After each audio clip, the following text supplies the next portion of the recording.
সবাই তো অনেকভাবেই মাছ রান্না করে খেয়েছেন। কখনো কি এভাবে মাছ রান্না করে খেয়েছেন? এখানে আমি দেখুন মাথাটাকে পিস করে নিয়েছি, কয়েকটা পিস নিয়েছি, তারপর লেজ নিয়েছি। তো আজকে যে রেসিপিটা আপনাদের সঙ্গে শেয়ার করব এটা কিন্তু খেতে অসম্ভব মজার হয়। একবার হলেও বাসায় ট্রাই করে দেখবেন।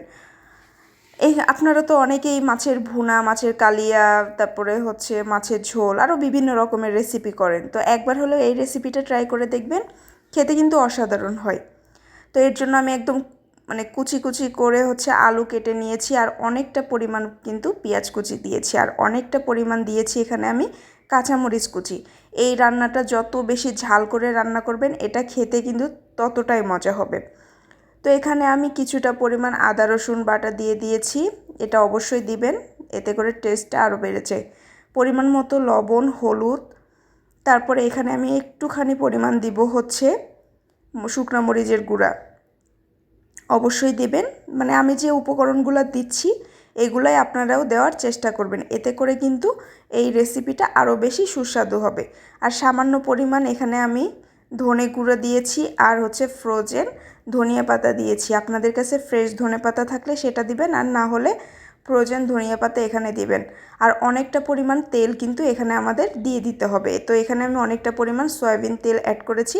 এখন হাতের সাহায্যে খুব ভালোভাবে প্রেস করে করে এটাকে সুন্দর করে মাখিয়ে নেব। যত হাতের সাহায্যে এটাকে মাখিয়ে নিতে পারবেন এটা খেতে আরও বেশি মজা হবে। জানেনই তো সবার হাতে একটা জাদু থাকে, যেই জাদুর কারণে কিন্তু হাতের রান্না এই খাবারগুলো আরও বেশি টেস্ট হয়ে যায়। একটু যোগ করলাম, সবার হাতের রান্নায় অনেক বেশি মজা। অবশ্যই আপনারাও চেষ্টা করবেন এইভাবেই করার, তাহলে দেখবেন এই রেসিপিটা আরও বেশি মজা হয়ে যাবে। তো এখানে আমি হচ্ছে মাছগুলো দিয়ে ভালোভাবে অল্প অল্প করে মাছ দেবো, আর অল্প অল্প করে মেখে নেব, যাতে করে সবটা মাছের সঙ্গে ভালোভাবে মশলা এবং সব কিছু যেন ভালোভাবে মিশিয়ে যায়, এবং মাছের ভেতর পর্যন্ত যেন এই লবণ ঝাল এগুলো পৌঁছে যায়। এই জন্য অল্প অল্প করে মাছ দিয়ে এটাকে আমি সুন্দরভাবে মাখিয়ে নেব।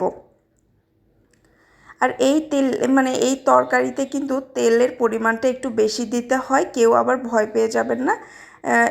মাঝে মধ্যে একটু তেল বেশি খেলে কোনো সমস্যা নেই, তাই না?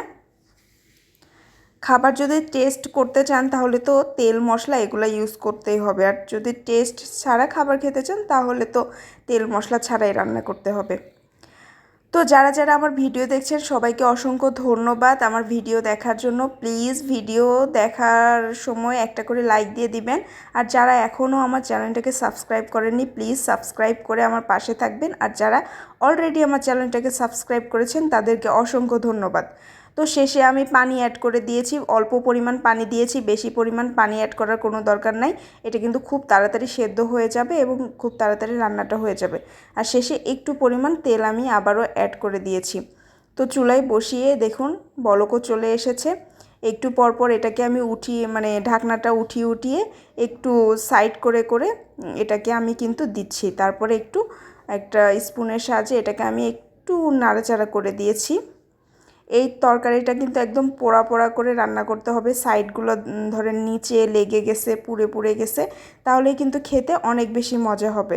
অবশ্যই চেষ্টা করবেন আমি যেভাবে দেখিয়ে দিচ্ছি ঠিক সেভাবে করার জন্য, এতে করে রান্নাটা খেতে অনেক বেশি ভালো লাগবে, আর বাসার সবাই দেখবেন অনেক বেশি পছন্দ করছে।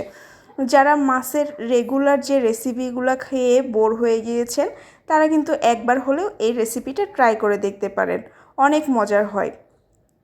অবশ্য বাসায় একবার ট্রাই করে তারপরে আমাকে কমেন্টস করে বলবেন যে আপু কেমন লাগছে, ভালো লাগছে নাকি ভালো লাগে নাই।